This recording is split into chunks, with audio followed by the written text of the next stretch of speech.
आज की क्लास में हम डिस्कस करेंगे भाई लोक शिक्षा समिति के बारे में।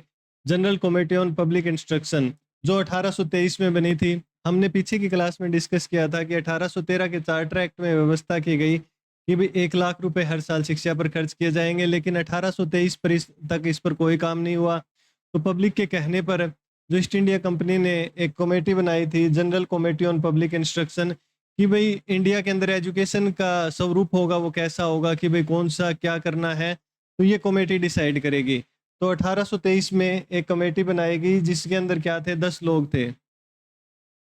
लेकिन इस कमेटी के सामने 3 बड़े क्वेश्चन थे कि भाई जो हम हैं कौन सी भाषा में पढ़ाएं।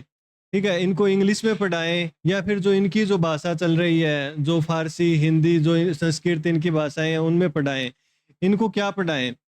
इनको जो मॉडर्न यूरोप के अंदर जो एजुकेशन दी जा रही है, physics, chemistry, political science, pub ad, इनकी एजुकेशन दे, या इनको यही इनके वेद पुराण और जो उपनिषद है ये पढ़ाएं। इसके अलावा पैसे तो है महज 1 लाख रुपए और इतनी बड़ी जनसंख्या है, तो इसको मतलब किसको इनमें से पढ़ाएं? तो ये जो इनके सामने सवाल थे। तो ये जो 10 मेंबर थे भाई इनके, तो इनमें से जो 10 मेंबर थे वो डिवाइड हो गए 5-5 में। 5 मेंबर तो कह रहे थे कि जो मीडियम होना चाहिए वो कौन सा होना चाहिए, इंग्लिश होना चाहिए। कुछ मेंबर कह रहे थे भाई इनका जो मीडियम है वो, भाई छोटे बच्चों को आप दूसरी भाषा में कैसे पढ़ा सकते हैं, छोटे बच्चे को तो उनकी जो खुद की भाषा है उसी में समझ में आएगा। तो कुछ लोग कह रहे थे कि भाई इनमें कौन सा होना चाहिए, वर्नाकुलर।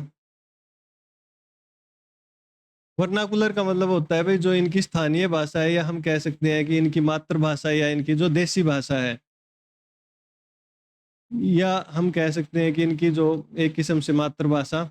इसके अलावा बोला सिलेबस क्या होना चाहिए। तो जो कुछ लोग थे वो कह रहे थे कि जो सिलेबस होना चाहिए वो कौन सा होना चाहिए, मॉडर्न साइंस। यानी कि जो यूरोप के अंदर जो एजुकेशन दी जा रही है, physics, chemistry, math, political science, pub economics, ये सब्जेक्ट पढ़ाए जाने चाहिए। तो कुछ लोग कह रहे थे, इनमें से 10 में से 5 लोग कह रहे थे कि भाई ना साहब, इनको क्या करना चाहिए, इनका जो पुराना ज्ञान है वही पढ़ाओ, किसी भी देश की जो सभ्यता और संस्कृति के साथ जुड़ा हुआ है ज्ञान विज्ञान वो इनको पढ़ाओ। तो कुछ लोगों ने वकालत की ट्रेडिशनल जो इनका नॉलेज है उसकी,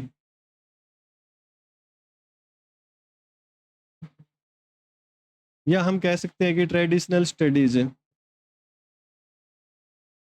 अब इनमें भी जो मॉडर्न साइंस की वकालत कर रहे थे, इनमें से कुछ कहने लगे कि भाई जो मॉडर्न साइंस है उसको आप इनकी स्थानीय भाषा में ट्रांसलेट करके पढ़ाओ। कुछ कह रहे थे कि भाई इनको क्या करो, एज इट इज इंग्लिश में पढ़ाओ।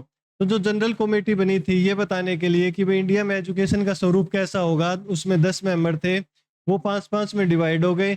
कुछ कह रहे थे कि हमें इनको मॉडर्न, जो 5 मेंबर कह रहे थे कि हमें इन्हें मॉडर्न साइंस की एजुकेशन दी जानी चाहिए।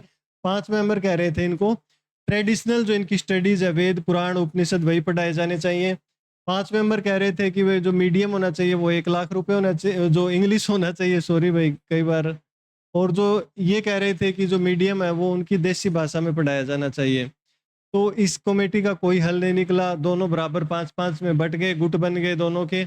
जो एक गुट था उसे कहा जाने लगा भाई, जो इंग्लिश एजुकेशन की वकालत कर रहा था उसे कहा गया एंग्लिसिस्ट, यानी कि आंगल जो एजुकेशन है उसको करने वाला। और जो ये जो प्राचीन का समर्थन कर रहे थे इनको प्राच्यवादी कहा गया, ओरिएंटलिस्ट।